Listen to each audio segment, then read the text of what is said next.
Hello, welcome back. Chinese റവല്യൂഷനെ കുറിച്ചാണ് നമ്മൾ ഇന്ന് പഠിക്കാൻ പോകുന്നത്. ഇതിന് മുന്നേയുള്ള അമേരിക്കൻ, റഷ്യൻ, ഫ്രഞ്ച് റവല്യൂഷനെ കുറിച്ചിട്ടുള്ള ക്ലാസ് ഇതിന് മുന്നേയുള്ള വീഡിയോകളിലുണ്ട്. അപ്പോൾ അടുത്ത ചൈനീസ് റവല്യൂഷൻ നടന്നത് 1911ലാണ്. 1911 ചൈനീസ് വിപ്ലവം നടന്നത്. ഏഷ്യയുടെ കിഴക്ക് ഭാഗത്ത് സ്ഥിതി ചെയ്യുന്ന ഒരു രാജ്യമാണ് ചൈന. ഏഷ്യയിലെ ഏറ്റവും വലിയ രാജ്യമാണ്. ചൈനയുടെ തലസ്ഥാനം നമുക്കറിയാം, ബെയ്ജിംഗ് ആണ് ചൈനയുടെ തലസ്ഥാനം. ഭാഷ മണ്ടാരിൻ എന്ന് പറയുന്ന ഭാഷയാണ്, മണ്ടാരിൻ. ഇന്ത്യയും ചൈനയും തമ്മിലുള്ള അതിർത്തി നമുക്കറിയാം, മക്മോഹൻ ലൈൻ ആണ്. അപ്പൊ ഇത്രയും കാര്യങ്ങൾ ബേസിക് ആണ്. ഇനി എന്താണ് ചൈനീസ് റവല്യൂഷൻ എന്ന് നോക്കാം. വിദേശ ആധിപത്യത്തിനും രാജവാഴ്ചയ്ക്കുമെതിരെ നടത്തിയ സമരമാണ് ചൈനീസ് വിപ്ലവം. അപ്പൊ ചൈനീസ് വിപ്ലവത്തിന്റെ കാരണം എന്താണ്? വിദേശ ആധിപത്യത്തിനും രാജവാഴ്ചയ്ക്കുമെതിരെ നടത്തിയ സമരമാണ് ചൈനീസ് സമരം അല്ലെങ്കിൽ ചൈനീസ് വിപ്ലവം. ഈ വിപ്ലവം നടക്കുന്ന സമയത്ത് ചൈനയിലെ രാജവംശം മഞ്ചു രാജവംശം അല്ലെങ്കിൽ മാഞ്ചു രാജവംശം എന്നും പറയാറുണ്ട്. മഞ്ചു അല്ലെങ്കിൽ മാഞ്ചു. മഞ്ചു രാജവംശമായിരുന്നു ചൈനീസ് വിപ്ലവം നടക്കുന്ന സമയത്ത് ചൈനയിലെ രാജവംശം. ചൈനയെ ഏറ്റവും കൂടുതൽ കാലം ഭരിച്ച രാജവംശവും ഈ മഞ്ചു രാജവംശം തന്നെയാണ്. ചൈനയെ അവസാനമായി ഭരിച്ച രാജവംശവും ഈ മഞ്ചു രാജവംശം തന്നെയാണ്. ചൈനീസ് വിപ്ലവം നടക്കുന്ന സമയത്ത് ചൈനയെ ഭരിച്ചിരുന്ന രാജാവ് പൂയി രാജാവാണ്. മഞ്ചു രാജവംശത്തിലെ തന്നെ പൂയി രാജാവാണ് ചൈനീസ് വിപ്ലവം നടക്കുന്ന സമയത്ത് ചൈന ഭരിച്ചിരുന്നത്. ഇനി എന്താണ് കറുപ്പ് യുദ്ധം എന്ന് നോക്കാം. കറുപ്പ് യുദ്ധം ചൈനീസ് വിപ്ലവവുമായി ബന്ധപ്പെട്ടതാണ്. അപ്പൊ ഇങ്ങനെയും ചോദിക്കാറുണ്ട്, കറുപ്പ് യുദ്ധം ഏത് വിപ്ലവവുമായി ബന്ധപ്പെട്ടതാണ് എന്ന് പറഞ്ഞാൽ ചൈന, റഷ്യ, ഫ്രഞ്ച് വിപ്ലവം എന്നൊക്കെ കൊടുത്തിരിക്കുക. അപ്പൊ കറുപ്പ് യുദ്ധം ചൈനീസ് വിപ്ലവവുമായി ബന്ധപ്പെട്ടതാണ്. എന്താണ് കറുപ്പ് യുദ്ധം എന്ന് നോക്കാം. ഇംഗ്ലീഷ് വ്യാപാരികൾ ചൈനയിലേക്ക് ധാരാളമായി കറുപ്പ് ഇറക്കുമതി ചെയ്തു. കറുപ്പ് അല്ലെങ്കിൽ ഒപ്പിയം ഇറക്കുമതി ചെയ്തു. കറുപ്പ് ഒരു ലഹരി വസ്തുവായിരുന്നു. ഇതുപയോഗിച്ച് ചൈനക്കാർ ശാരീരികമായും മാനസികമായും തളർന്നുപോയി. ഇംഗ്ലീഷുകാരുടെ കറുപ്പുമായി വന്ന കപ്പലിനെ ചൈന ആക്രമിച്ചു. തൽഫലമായി ഉണ്ടായതാണ് കറുപ്പ് യുദ്ധം. കറുപ്പ് യുദ്ധത്തിൽ ചൈന പരാജയപ്പെടുകയാണ് ചെയ്തത്. അപ്പൊ എന്താണ് കറുപ്പ് യുദ്ധം എന്ന് ചോദിച്ചു കഴിഞ്ഞാൽ 1939 മുതൽ 42 വരെ ഈ ഒരു കാലഘട്ടത്തിൽ നീണ്ടു നിന്ന ഒരു സമരമാണ്, ഒരു യുദ്ധമാണ് കറുപ്പ് യുദ്ധം. എന്താണ് കറുപ്പ് യുദ്ധം, എന്തിനു നടന്നു എന്ന് ചോദിച്ചു കഴിഞ്ഞാൽ ഇംഗ്ലീഷ് വ്യാപാരികൾ ചൈനയിലേക്ക് ധാരാളമായി ഓപ്പിയം അല്ലെങ്കിൽ കറുപ്പ് ഇറക്കുമതി ചെയ്യുകയും ഇതൊരു ലഹരി വസ്തുവായതിനാൽ ഇതുപയോഗിച്ച് ചൈനക്കാർ ശാരീരികമായും മാനസികമായും തളർന്നുപോയി. അപ്പൊ ഇംഗ്ലീഷുകാരാണ് ചൈനയിലേക്ക് കറുപ്പ് ഇറക്കുമതി ചെയ്തത്. അപ്പൊ കറുപ്പുമായി വന്ന ഇംഗ്ലീഷുകാരുടെ കപ്പലിനെ ചൈന ആക്രമിച്ചു. ഈ ആക്രമിച്ച തൽഫലമായി ഉണ്ടായ യുദ്ധമാണ് കറുപ്പ് യുദ്ധം. ചൈന ഈ യുദ്ധത്തിൽ പരാജയപ്പെടുകയും ചെയ്തു. ഇനി മറ്റൊരു കാര്യമാണ് ഓപ്പൺ ഡോർ പോളിസി അല്ലെങ്കിൽ തുറന്ന വാതിൽ നയം. ഇപ്പൊ തുറന്ന വാതിൽ നയം ഏത് വിപ്ലവവുമായി ബന്ധപ്പെട്ടിരിക്കുന്നു? ചൈനീസ് വിപ്ലവം. എന്താണ് തുറന്ന വാതിൽ നയം എന്ന് നോക്കാം. ഒന്നുമില്ല, അമേരിക്ക ചൈനയിൽ കൊണ്ടുവന്ന ഒരു നയമാണ് തുറന്ന വാതിൽ നയം. അമേരിക്കയ്ക്ക് ചൈനയിൽ ഇടപെടാനുള്ള ഒരു അവസരം ഉണ്ടാക്കുകയായിരുന്നു ഈ തുറന്ന വാതിൽ നയത്തിലൂടെയുള്ള ലക്ഷ്യം. ഈ നയം കൊണ്ടുവന്നത് ജോൺ ഹേ ആണ് തുറന്ന വാതിൽ നയം കൊണ്ടുവന്നത്. ഈ നയം പ്രധാനമായും പറയുന്നത് എല്ലാ രാജ്യക്കാർക്കും ചൈനയുടെ കമ്പോളങ്ങളിൽ തുല്യ അവകാശം നൽകുക എന്നതായിരുന്നു. അപ്പൊ ചൈനയിലെ അമേരിക്ക കൊണ്ടുവന്ന ഒരു നയമാണ് എന്ത്? തുറന്ന വാതിൽ നയം അല്ലെങ്കിൽ ഓപ്പൺ ഡോർ പോളിസി. എന്താണ് തുറന്ന വാതിൽ നയം? ചൈനയിലെ എല്ലാ രാജ്യക്കാർക്കും ചൈനയിലെ കമ്പോളങ്ങളിൽ തുല്യ അവകാശം നൽകുന്ന നയമാണ് ഓപ്പൺ ഡോർ പോളിസി അല്ലെങ്കിൽ തുറന്ന വാതിൽ നയം. ഇത് കൊണ്ടുവന്നത് ജോൺ ഹേ ആണ്. ഇനി ചൈനയിൽ നടന്ന മറ്റൊരു കലാപമാണ് ബോക്സർ കലാപം. എന്താണ് ബോക്സർ കലാപം എന്ന് നോക്കാം. വിദേശ ശക്തികളുടെ ആധിപത്യത്തെ മാഞ്ചു രാജവംശം അനുകൂലിക്കുകയാണ് ചെയ്തത് കേട്ടോ. പ്രസ്താവന ചോദ്യങ്ങൾ ചോദിക്കണമെങ്കിൽ ഓർത്തു വെക്കണം. വിദേശ ശക്തികളുടെ ആധിപത്യത്തെ മാഞ്ചു രാജവംശം അനുകൂലിച്ചു. ഇതിനെ ചില രഹസ്യ സംഘടനകൾ ഒത്തുകൂടി എതിർത്തു. ഇത് ബോക്സർ കലാപം എന്നറിയപ്പെട്ടിരുന്നു. അപ്പൊ എന്താണ് ബോക്സർ കലാപം? മാഞ്ചു രാജവംശം വിദേശാധിപത്യത്തെ അനുകൂലിച്ചതിനെ ചില സംഘടനകൾ ഒത്തുചേർന്ന് എതിർത്തു. അങ്ങനെ ഉണ്ടായ കലാപമാണ് ബോക്സർ കലാപം. ബോക്സർ കലാപത്തിന്റെ ചിഹ്നം ബോക്സറിന്റെ മുഷ്ടിയായിരുന്നു. ബോക്സറിന്റെ മുഷ്ടിയാണ് ബോക്സർ കലാപത്തിന്റെ ചിഹ്നം. ഈ കലാപം പരാജയപ്പെടുകയാണ് ചെയ്തത്.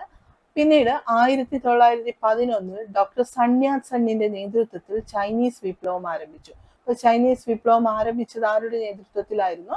ഡോക്ടർ സൺയാത് സണ്ണിന്റെ നേതൃത്വത്തിൽ. അദ്ദേഹം എല്ലാ ചെറിയ സംഘടനകളെയും ചേർത്ത് ഒരു പാർട്ടി ഉണ്ടാക്കി. ഇത് പിന്നീട് ഈ പാർട്ടി ചൈനീസ് റവല്യൂഷണറി ലീഗ് എന്നറിയപ്പെട്ടു. അപ്പൊ ചൈനീസ് റവല്യൂഷണറി ലീഗ് രൂപീകരിച്ചത് ആരായിരുന്നു? ഡോക്ടർ സൺയാത് സൺ ആണ്. ചൈനീസ് വിപ്ലവം ആരംഭിച്ചത് ആരുടെ നേതൃത്വത്തിലായിരുന്നു? ഡോക്ടർ സൺയാത് സണ്ണിന്റെ നേതൃത്വത്തിലായിരുന്നു. അപ്പൊ അദ്ദേഹമാണ് ചൈനീസ് റവല്യൂഷണറി ലീഗ് ഉണ്ടാക്കിയത്. ഈ പാർട്ടി പിന്നീട് കുമിന്താങ് പാർട്ടി എന്ന് അറിയപ്പെട്ടു. അപ്പൊ കുമിന്താങ് പാർട്ടി സെറ്റപ്പ് ചെയ്ത് രൂപീകരിച്ചത് ആരായിരുന്നു? ഡോക്ടർ സൺയാത് സൺ ആയിരുന്നു. ഈ പാർട്ടി മഞ്ജു രാജവംശത്തിനെതിരെ പോരാടുകയും രാജവാഴ്ച അവസാനിപ്പിക്കുകയും ചെയ്തു. 1912 ചൈന റിപ്പബ്ലിക് ആയി. അപ്പൊ ചൈന റിപ്പബ്ലിക് ആയതെന്നായിരുന്നു 1912. പിന്നീട് ഡോക്ടർ സൺയാത് സൺ താൽക്കാലിക പ്രസിഡന്റായി മാറി. ഇതിന്റെ കുമിന്താങ് പാർട്ടിയുടെ താൽക്കാലിക പ്രസിഡന്റായി മാറി. ഇനി ഡോക്ടർ സൺയാത് സൺ ആണ് ചൈനീസ് വിപ്ലവത്തിന് നേതൃത്വം കൊടുത്തത് നമ്മൾ കണ്ടു. ചൈനീസ് റവല്യൂഷണറി ലീഗ് ഉണ്ടാക്കി. അത് പിന്നീട് ചൈനീസ് റവല്യൂഷണറി പാർട്ടിയായി മാറി നമ്മൾ കണ്ടു. അദ്ദേഹത്തിന്റെ പ്രധാന നയങ്ങൾ, അദ്ദേഹം പ്രാധാന്യം നൽകിയ പ്രധാന ആശയങ്ങൾ എന്തൊക്കെയായിരുന്നു നോക്കാം. ദേശീയത, ജനാധിപത്യം, സോഷ്യലിസം, ഈ 3 കാര്യങ്ങളുമാണ് ഡോക്ടർ സൺയാത് സൺ പ്രാധാന്യം നൽകിയ പ്രധാന ആശയങ്ങൾ.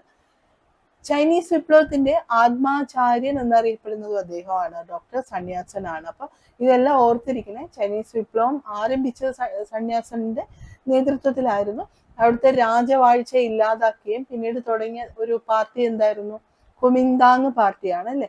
അപ്പൊ അത് മാത്രമല്ല, ചൈനീസ് വിപ്ലവത്തിന്റെ ആത്മാചാര്യൻ എന്നറിയപ്പെടുന്നത് ഡോക്ടർ സൺയാത് സൺ ആണ്. അതിനുശേഷം 1921 ചൈനയിൽ കമ്മ്യൂണിസ്റ്റ് പാർട്ടി രൂപം കൊള്ളുകയാണ് ചെയ്തത്.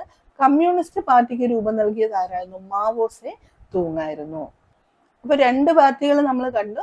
ഒന്ന് കുമിന്താങ് പാർട്ടി. കുമിന്താങ് പാർട്ടിക്ക് നേതൃത്വം നൽകിയത് ആരായിരുന്നു? ഡോക്ടർ സൺയാത് സൺ ആണ്.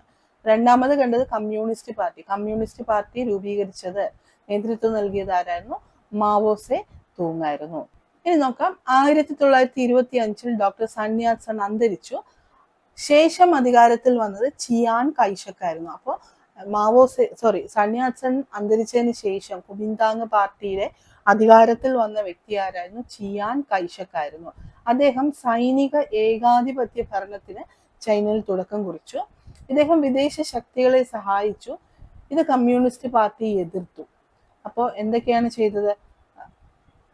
ചിയാൻ കൈഷക് ആണ് കുമിന്താങ് പാർട്ടിയിൽ സൺയാത് സണ്ണിന് ശേഷം വന്നത്. ഇദ്ദേഹത്തിന്റെ രീതികളൊക്കെ കുറച്ച് വ്യത്യാസമായിരുന്നു. ഇദ്ദേഹം സൈനിക ഏകാധിപത്യ ഭരണത്തിന് രൂപം നൽകി വിദേശ ശക്തികളെ സഹായിച്ചു. അപ്പൊ ഇതിനെതിരെ കമ്മ്യൂണിസ്റ്റ് പാർട്ടി എതിർത്തു. ചിയാൻ കൈഷക് തിരികെ കമ്മ്യൂണിസ്റ്റുകാരോട് വളരെ ക്രൂരമായ നിലപാട് സ്വീകരിച്ചു. ചിയാൻ കൈഷക്കിന്റെ നേതൃത്വത്തിൽ 1934 ഒക്ടോബർ 16 ഒരു ലോങ് മാർച്ച് നടത്തി. അപ്പൊ ലോങ് മാർച്ച് ഏത് വിപ്ലവവുമായി ബന്ധപ്പെട്ടിരിക്കുന്നു എന്ന് ഓർത്തിരിക്കുക. ഇതിനെ മഹത്തായ പടനീക്കം എന്നറിയപ്പെടുന്നു. 90,000-ഓളം പേർ ലോങ് മാർച്ചിൽ പങ്കെടുത്തു. ഇത് 1 വർഷം വരെ നീണ്ടു നിന്നു. 12,000 കിലോമീറ്റർ സഞ്ചരിച്ചു. 18 മലനിരകളും 24 നദികളും 12 പ്രവിശ്യകളും കടന്നുപോയി ഈ ലോങ് മാർച്ച്. 90,000 പേര് ഇതിൽ പങ്കെടുത്തു.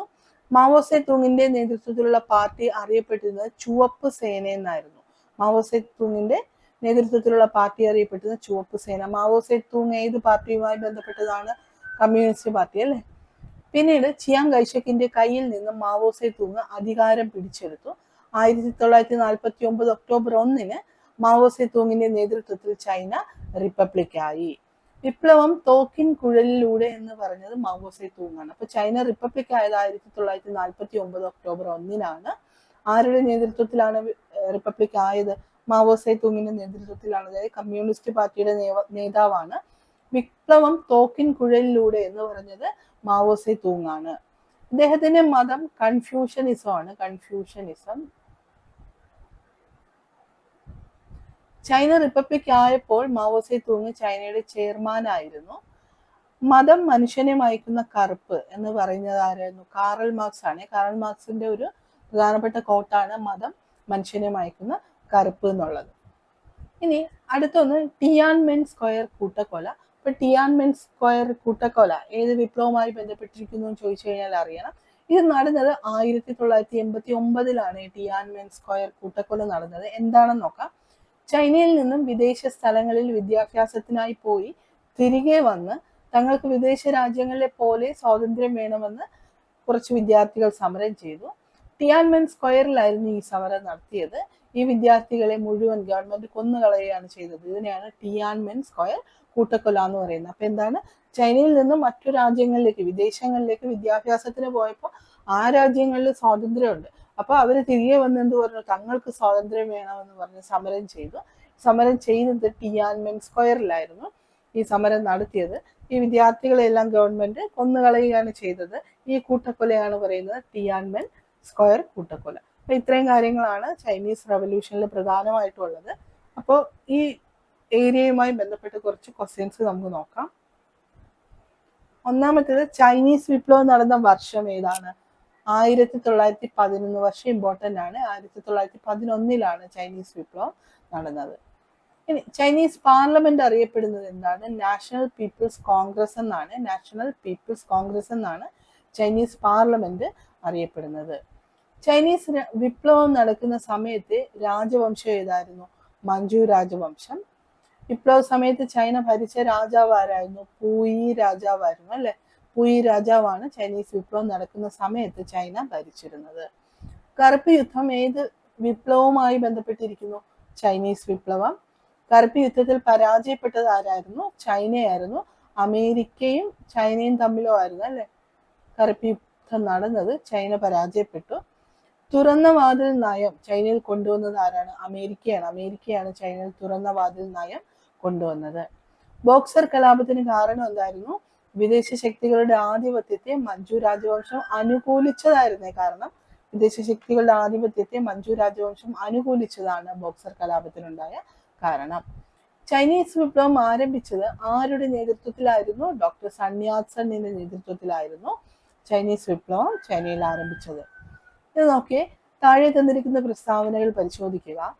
ശരിയായത് കണ്ടെത്താനാണ്. 1910 ചൈനീസ് വിപ്ലവം ആരംഭിച്ചു. ശരിയാണോ? തെറ്റാണ്. 1911 ചൈനീസ് വിപ്ലവം ആരംഭിച്ചത്. ചൈനീസ് റവല്യൂഷണറി ലീഗ് ഡോക്ടർ സന്യാസൻ ആരംഭിച്ചു. അത് ശരിയാണ്. ഇത് പിന്നീട് കുമിന്താങ് പാർട്ടി എന്ന് അറിയപ്പെട്ടു അല്ലെ. Kuomintang party. Kuomintang party doctor സന്യാസന്റെ നേതൃത്വത്തിലാണ് ആരംഭിച്ചത്. 2ഉം 3ഉം ഇവിടെ ശരിയാണ്. 1 മാത്രമാണ് തെറ്റായത്. ഇനി ചൈന റിപ്പബ്ലിക് ആയ വർഷം 1912. ചൈനയിൽ കമ്മ്യൂണിസ്റ്റ് പാർട്ടിക്ക് രൂപം കൊടുത്തത് ആരാണ്? മാവോസെ തൂങ്ങാണ്. കുമിന്താങ് പാർട്ടിക്ക് നേതൃത്വം കൊടുത്തത് നമ്മൾ കണ്ടു, ഡോക്ടർ സന്യാസൻ ആണ്. ഡോക്ടർ സന്യാസന് ശേഷം കുമിന്താങ് പാർട്ടിയെ നയിച്ചത് ആരായിരുന്നു? ചിയാങ് കൈഷക് ആയിരുന്നു. ചൈനയിൽ കമ്മ്യൂണിസ്റ്റ് പാർട്ടിക്ക് രൂപം കൊടുത്തത് മാവോസെ തൂങ്ങാണ്. ഡോക്ടർ സന്യാസന് ശേഷം കുമിന്താങ് പാർട്ടിയുടെ അധികാരത്തിൽ വന്നത് ആരായിരുന്നു? ചിയാങ് കൈഷക്. ലോങ് മാർച്ച് നടത്തിയത് ആരുടെ നേതൃത്വത്തിലായിരുന്നു? മാവോസെ തൂങ്ങിന്റെ നേതൃത്വത്തിലായിരുന്നു. വിപ്ലവം, ഇത് വിപ്ലവമാണ്. വിപ്ലവം. തോക്കിൻ കുഴലിലൂടെ എന്ന് പറഞ്ഞത് ആരാണ്? മാവോസെ തൂങ്ങിന്റെ ഒരു അഭിപ്രായമാണ് വിപ്ലവം തോക്കിൻ കുഴലിലൂടെ. അടുത്ത, മതം മനുഷ്യനെ മയക്കുന്ന കറുപ്പ് എന്ന് വിശേഷിപ്പിച്ചത് ആരാണ്? കാറൽ മാർക്സ് ആണ് മതം മനുഷ്യനെ മയക്കുന്ന കറുപ്പ് എന്ന് വിശേഷിപ്പിച്ചത്. അടുത്ത, ടിയാൻമെൻ സ്ക്വയർ കൂട്ടക്കൊല നടന്ന വർഷം 1989 ആണ്. 1989 ടിയാൻമെൻ സ്ക്വയർ കൂട്ടക്കൊല നടന്നത്. അപ്പൊ ഇത്രയും കാര്യങ്ങളാണ് ചൈനീസ് വിപ്ലവവുമായി ബന്ധപ്പെട്ടിട്ടുള്ളത്. ഈ ക്ലാസ് നിങ്ങൾക്ക് ഇഷ്ടമായാലും തീർച്ചയായും ഈ വീഡിയോ ലൈക്ക് ചെയ്യണം, ഷെയർ ചെയ്യണം. ചാനൽ സബ്സ്ക്രൈബ് ചെയ്തിട്ടില്ലെങ്കിൽ സബ്സ്ക്രൈബ് ചെയ്യണം. അപ്പോൾ അടുത്തൊരു ക്ലാസ്സുമായിട്ട് വീണ്ടും കാണാം. Thank you.